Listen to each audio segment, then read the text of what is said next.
ازيكم يا بنات؟ عاملين ايه؟ يا رب تكونوا بخير. انا بقى مشتريات بسيطه كده للمطبخ. آه مشتريات بسيطه كده، بس قلت اوريها لكم واعرفكم على الاسعار الاول.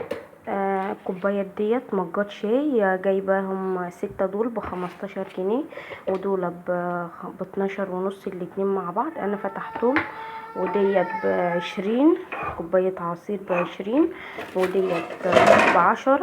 دي ب10 جنيه يا بنات. وديت ديت ب3 ونص، ودي ب3 ونص، وده ب3 ونص. بس هو دي المشتريات يا بنات. اسعار حلوه. دي ب15، دول ب12 ونص، دول ب20، ده ب10. دول ب7 جنيه الاتنين، 3 ب10 يعني.